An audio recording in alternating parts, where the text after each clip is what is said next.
Welcome, marketing experts. We are going to weigh in today on the future of the travel buying experience because if anybody's noticed, this has gotten a little more complicated. So it's more fragmented, it's more splintered than ever. So I want to ask you just one really simple question. Where should marketers put their money? And how can they stand out? So I'm going to start with you, Noreen. Sure. So, I mean, at the end of the day, you need to be putting your money in the places that's going to drive an impact for your brand. So I would recommend you pull back and you look at your investment in 3 kind of categories. So 1, focus on solving real problems. Don't just go chasing that shiny Gen AI penny. So make sure you're understanding, are you trying to solve for, driving demand, loyalty, guest experience, and then invest in those solutions. And AI is going to help you with efficiencies. They're going to help you with engagement, et cetera. It's specific in your strategy. Know what it is. Yes, exactly. The other thing I would tell you to do is invest in data-driven personalization. So like data is the key to travel marketing. So make sure that you've got really clean data so that you understand that user across the whole journey so that you can personalize your message and you can have a personalized experience. And the last thing I would say, invest in your teams. So you need to have agile teams that are curious and they want to understand what's going on and so that they test and learn. Those are 3 good things. Pablo? Well, I'm speaking on behalf of hotels, not that much agencies or other businesses, but for hotels, there are 2 types of hotels, right? The big guys, the brands, and the independents and mid-sized hotels. So for independents and, let's say, the long-tail hotels, AI is a little far still. I think they need to stick to the basics, which is the brand protection, lower funnel, which is meta search and search. And if they're not ready for AI yet? They are, but sometimes they have limited budgets. So if they are going to move their budgets from the lower funnel to the AI upper funnel, new fancy thing, I think it's going to be frustrating for them. So my advice would be stick to the basics. If you have enough budget, just play and learn and leverage AI because definitely this is going to be a big thing. But don't move your limited budget because otherwise you're going to have bad ROIs. They're very focused on their returns, the hotels. And what's your perspective, Kristen? I mean, you come from you work for a marketing machine, right? And you're also a marketer. And so what do you... I think there's no one right way to do it. I think that's part of the answer. And I'll echo a little bit of what Noreen said, which is it's all about meeting your customers where they are and knowing them. What was true decades ago is still true today. And so, we think about how do we use our data to personalize that experience and create, something really unique for the consumer that they can only get on our platform, right? We leverage our content, but we also leverage what we know about consumers. Experiences for us is a great example where we can see the full funnel of what someone does, what they're searching for, what they book, how they write a review, and then we can leverage that to create a really unique experience. And that's, it's about ensuring that you show up for your customer in a really unique way for them. Otherwise, it's probably not worth spending those dollars. So the travel marketing has been transformed, right, through Gen AI search and through social. And we saw a lot of data today. We saw some data talking about how, there are people that are using social media and actually booking. So, even with Gen AI, we're starting, which is a very tough funnel, obviously, but we're starting to see it kind of drip down the funnel a bit. And I want to know how that's changed your marketing strategy, particularly for you, Kristen, because I know that's something you're really thinking about at Tripadvisor. Social and how, yeah. And also just, how you kind of get to the bottom of the funnel as well with the inspiration and finally booking. Yeah, I think, what's interesting about social is like you really have to have a purpose on social and starting with what your purpose is and being grounded in why you're there and what you do.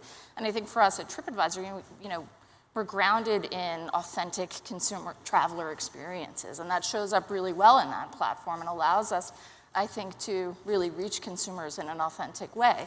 I think, getting them through that funnel and how you engage in that is still evolving. And I think, our marketers are having a lot of fun playing with these tactics. And that's what we talk a lot about is the innovation in that space is so interesting and has allowed them to try things and fail and try new things. And so I think, we're still learning how to do that. Influencers are an important part of how we expand our reach. And given our brand, the balance between showing up authentically with our purpose and who we are as a brand and leveraging influencers is a really interesting dynamic and one that we're playing around with a lot. Pablo? Well, social is, again, a little frustrating for hotels because they have an expectation of making short-term transactions, and social is still a little high in the funnel. And together with the AI, right? So we saw yesterday that the 7 most used cases in the AI is deciding destination, food, options, restaurants, activities, and flights, right? So this is still very high. And the decision we just saw with Madeline's session before, the decision is not what hotel to choose, but that I'm going to choose a hotel in a destination. So this is still very high. I think there is a lot of things going on here, and the hotel industry, again, I typically represent hotels, they need to understand that this is going on, this is happening, and they need to adapt their strategies, especially their marketing dollars, in these places. But still, it is a little far for independent hotels. Brands should, of course, master it today, and I agree with Noreen that training your teams is definitely a must, and training it today, not next year, because this is going to happen now. It is happening already. I'll hit it from a little bit different perspective. Okay. So definitely, like, there's so much innovation that's going on in social. It's very inspirational. But the marketers that are working with us, they look at their strategy from a channel perspective as an omni-channel strategy. So how do they use data to help them optimize their campaigns across the different channels and through the funnel? So you want to make sure that you're meeting your customer, again, where they are in the journey, and that you're leveraging data to be able to personalize those messages throughout. And so that's kind of where we look at it. But ultimately, everyone wants to monetize. So I guess what I really want to understand is how do you get to that inspiration piece, and then how do you bring the customer, how do you send them to the point of booking, and how important is that to do? Part of it is tracking that user, so understanding what stage of the journey are they in. So if they're in inspiration stage, great, you want to get in front of them. But as they start to move down that funnel, you want to make sure that you're understanding where they're at now, and okay, are they getting ready to buy? So you change your messaging and you change where you're communicating. Are they down at the meta level? Where are they at? So you need to be understanding where they are throughout the whole funnel. I think different channels serve different purposes in that too. You know, we're talking about it maybe very high level, but for different channels, you know, you expect different behavior, and we use them differently. To use your language, or to meet a consumer where they are. If they're really upper funnel, you know, looking for different things from us, and we have to adapt to that and try different tactics, and you know, that's the fun part about it. Have you done any test and learn and said, no, I didn't learn anything? Every day. Anything in particular to share? No, you know, I think for us it's really about how do we, you know, continue to invest in the data and the infrastructure that we have to do that. And so, you know, some tactics work really well, they work immediately. Some surprise you. You know, we've tried some things where we're like, that's never going to work. And you're surprised that, you know, the way a consumer will engage with you. And I think, you know, for our brand, it's really trusted brand. People are willing to do a lot with us, and I think that's been really interesting for us to try tactics on our site, off our site, that have been new, and I think we're often surprised. I think a lot of that is, like, a lot of the marketers that we work with, they reserve budget for R&D. Like, you want to be able to test and learn and figure out what's going on, but then you use the data to help you make those decisions. So did it align with what your objectives were? Did you achieve it? Did you not? How do you tweak and adjust? Are you finding it's easier to achieve that ROI now because you're just getting smarter with using data? Are you finding across the board here that it's more efficient? I mean, it certainly takes time, but yeah, with iteration and learning and exploration, that's what's so important. You know, if you think about, you know, where the history of Tripadvisor and how we've evolved our marketing over time, that test and learn behavior is so innate in the folks who work at Tripadvisor, that we're able to do that really quickly. And I think, again, to do it in new channels is just fun for them. Yeah, we used to say Tripadvisor would always like throw something against the wall, see if it's stuck. See what happens. We learned that from AI is a big piece of that. So, like, when we start running campaigns, it's only performing so well in the beginning, but it's learning. And so it's optimizing as it goes. And so, yes, you're able to achieve those ROIs because you're learning and figuring out where's the right place for you to be putting your message. But that's the question, you know, is it really, you know, because the big question is how do you monetize, right? How are you monetizing ChatGPT? How do you So you're saying you can monetize it because you're just making smarter decisions. That's how you're monetizing. In essence, because you're using that to drive, ultimately, consumers to your site so that they're booking. Now, what's going to get interesting is how does chat get monetized? Like, how does, so we're used to search, we're used to all these other channels and how that ultimately drives. it's going to be interesting. How does this model change with chat? How is chat going to get monetized? Yeah. Pablo? Well, I think it's the big question, right? All these AI tools, they are shifting away traffic from search, from Google especially, and to places where there is no clear business model, right? There's membership model, ChatGPT has one, and even Gemini, I think they do have a premium service. But how many people is going to sign up, right? So they are moving away traffic where there are paid links to a place where there are no paid links. I think this is going to change very soon, and Google will eventually start to inject paid links, or not only Google, but ChatGPT, all the places, because the amount of money that to build an AI model is 100 million and raising, right? So there is an estimate that the next model is going to be 300 million just to create the model, to train the model. OpenAI lost 5 billion last year. So it's not that there's an opportunity, it's that they have to start monetizing, because otherwise they will be out of business. And that's not going to happen. So be ready for paid links. I want to ask everybody here, how is search evolving, right? We're talking about search, but now we have, right, Search GPT and TikTok Search, Perplexity Pro, Bing, and Google, of course. But do we think that Google's dominance is under threat? We want to hear your opinion. Look, Google is going to have a really compelling role to play in generative search, that's for sure. And they're well positioned to do the things that they do best. I think what's interesting about it is it opens up new channels for other folks. And the GAI first players like Perplexity and OpenAI and what they're doing, and I think is going to be really interesting to see how that evolves. And then the opportunity that presents to companies like Tripadvisor. I think what's interesting about generative search is that it leans into long-form content and deep content, which we're really well positioned with. And so I think we're excited about those opportunities. We always know that there'll be a balance of channels as always, but we're excited about the opportunity and the unique position that we sit in, given the depth of content that we have. Show of hands, how many people think Google's dominance is under threat? 20, 30%? And did you guys raise your hands? I know you have an opinion. Right. Go ahead, Noreen. They're a formidable player. So, and we saw some of the examples of what they're doing. So they're constantly going to be there. But I do think this moment opens up opportunities for others. So you see Microsoft, you see Amazon, and the innovation is happening. And so they're going to need to make sure that they continue to stay formidable. Otherwise, they are under threat. Well, I think Google has never been this threatened in the last couple of decades. That's my feeling. It's not only AI, the new placements that may be competing with Google very soon, there are many things. If you see the Google dominance by age, if you see the youth, I have 3 kids. My eldest daughter is 14. In her world, Google doesn't exist. She uses Snapchat, she uses Instagram, TikTok, and YouTube. But she doesn't search. She searches in Snapchat and TikTok, and she uses a browser just for school. So her world is outside Google, and she's growing, and she'll be the target. And don't forget that Google is being scrutinized by many regulators as well. So we have the European Union, we have New York, we have California, South Korea.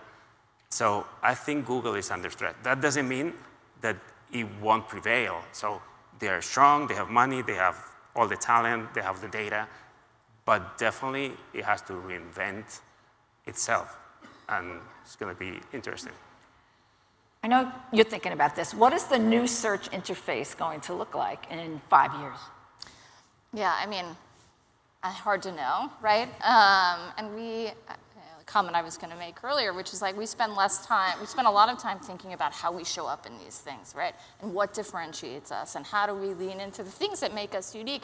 Because regardless of what the interface looks like, if we stay true to what we are and stay true to the purpose and the things that make us special and different from everyone else, we think we can adapt to any modality. And we're excited. We're excited to see what what happens with voice and immersive. We've been leaning into immersive experiences for some time. So I don't know we all could speculate where it goes, but I think sticking to, we're really focused on how we show up in these places and the things that are unique to us. Any vision of what it might look like in 5 years? New search interface? Well, I think there are three things that are going to change. The first one is the device. So it's going to be a laptop, cell phone, and maybe the car, the TV, the micro oven. There's so many things that you can interact with. Second is the medium. It's going to be search, voice. Maybe you're talking to a hologram a couple of years. So the medium will certainly change. And I think it's going to be more proactive than reactive. So I think they are going to be telling us before we ask them. I don't know how, but I think this proaction, we already see in lots of, when you write, they write for you, right? So they are already, this ecosystem, right, is moving forward in that direction. Are we starting to see conversion in voice, or is it still too soon? I think you're seeing definitely more use of voice. And so I think ultimately it's going to, because you can be much more descriptive on what you're looking for in voice. But do we really think that people really want to, maybe to search, but book that way? I think it's going to continue to evolve. Like, people are using that more. You're using Alexa, you're talking more. So as people start to engage and get comfortable with the technology, I think they will. I think that's for sure. Definitely. I don't think so. What's so interesting about, He's disagreeing with us. I think we need to disagree more. I think what's interesting about the models is, and AI in general, is like it's getting much more strong in inference, right? And understanding and intentionality and things like that. And so, we're actually pretty bullish that voice is going to move pretty quickly. Well, I think voice is, the medium is going to be, it's not going to be everything text or everything voice, right? And you can see in WhatsApp, right? Some people use voice messages and some others never use it. So it's very personal. But when you are going down the funnel to make a transaction, you're talking about personal data, payments, and sometimes you want to double check. Who doesn't double check what you're actually buying, right? So you want to see the review. So interacting with voice makes that difficult. And voice is nothing new. Voice exists, the technology to interpret voice existed 10 years ago. The thing that didn't exist is understanding natural language. This is the new thing. But I don't know if you remember, but Google launched a voice booking platform over Book on Google 6 years ago. We implemented that with Google. We launched in a hotel chain called Iberostar, and they got, I think, 3 bookings in 3 months. So I think consumers are not that ready. They're getting closer, but one thing is searching, and one other thing is making transactions. Yeah, because for a while hotels were putting Alexa in the rooms, but you don't hear much about that anymore. Yeah. Okay, I'm going to move on to personalization, because this was like a buzzword for the past 20 years. I don't think we're anywhere near it yet. I don't even know what it means. So let's start with, what does it mean? What does personalization mean? Is AI going to finally get us closer to personalization? Kristen?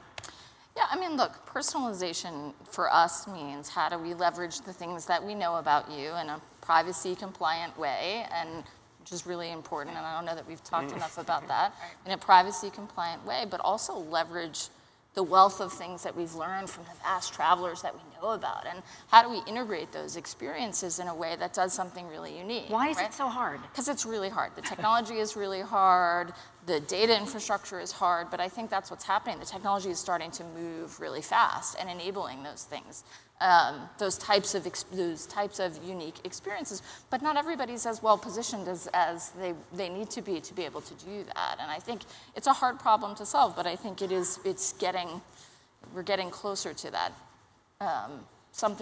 those truly unique experiences. I think the more data that we're getting on consumers and what their behaviors are, and being able to understand those behaviors, the more personalized we can get. So I also think with the recommendations on leveraging chat, it's going to come back and it's going to be more personalized. It's going to know, these are the things that I tend to book, or what I like. I was talking to you earlier, I like paddleboarding. Okay, so when I book a trip, it's going to know I'm always trying to find a paddleboarding We're adventure. teaching it. Because I'm teaching it. My agent's going to know me, and it's going to help with. So the agent could be where true personalization finally That's what I happens. think. That's what I think. But there's a couple of very difficult issues with personalization, which are privacy. You're completely right. There are some countries where this will not happen. Will not happen. This is in the first place. Second, yesterday they showed some statistics that we as consumers are very reluctant to share our preferences. So we want content to be personalized, but at the same time, we don't want to share our preferences. So it's very difficult. I don't know if it happens to you, but when the app in the iPhone, hey, this app is tracking you. Do you want to allow it? No. And this is supposed to be for personalization. So we're saying no all the time to share our data. So I think it's going to take time. I think the younger generations are more open. But for our generation, I think it's not going to be that fast. So we still have to be patient. Yep. No personalization yet. So stick around for another 10 Or this years. challenge. 5 years, 2 years. It's getting there. It's getting there. Yes, we're getting closer. Okay. All right, I'm going to switch gears a little bit. So let's talk about the pattern of how people are shopping, right? Because the old days is, you did your air first, and then you did your hotel, and then you decided what you're going to do. Right now, more travelers are thinking what they want to do, not even where, or they don't even, but just what, and then maybe thinking about where, and then maybe how do I get there, and where do I stay, right? So that's totally kind of flipping that search, shop, buy journey around on its ear. So what does that mean to marketers? So I think it's pretty exciting because they get to lean into what these experiences. So you think about, sporting events, you think about concerts, like all of those things are driving, and you see a lot of creative marketing going on as a result. You see creative partnerships going on. I'm pretty sure Oral from Hilton was talking about some of the stuff that they're doing. So I think you're going to see a lot of creativity around those types of activities.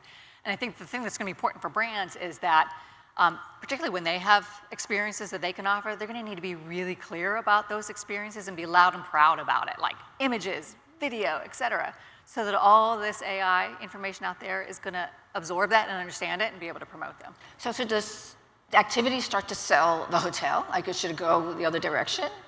Yeah, I mean, we fully believe that travel is going to be centered around experiences. It is the starting point of most travel today. You're absolutely right. It is flipped on its head. And I think what's interesting about it is sometimes we think about the experience, Taylor Swift, as opposed to what kind of experience I want to have. And that's a different version of that. Like I want to have a food experience. Where do I go to do that? I'm not so concerned about where. I'm concerned about the type of experience that I have, that I'm going to have. And I think that's been a very big shift over the last couple of years. And we're obviously super excited about that and the role that Tripadvisor and Viator can play, and the Fork can play in that space. Okay. I want to, because I know we have just a minute left, and I'm going to put everybody on the spot now. And I don't know how many sessions you actually sat to. You're probably networking the whole time you're here. But I'm still going to put you on the spot and ask you, because I saw a lot of things, and I learned a lot of things the past few days I didn't know. I've been in this industry a very long time. Is there anything you saw that was interesting, anything you learned that was different, and you're going to take away with you? I thought I enjoyed Google's presentation. I thought the whole idea of being able to watch a YouTube inspirational video and pause it and say, hey, I want to go to that hotel, and it know it and click me off. I thought that would give you a glimpse of. It's interesting. I asked about personalization too, because she had mentioned something about, they know that I'm vegan, but also I like Mexican food. But she said they're not there yet, but they're hoping to get there by the end of the year. Okay. Anybody else?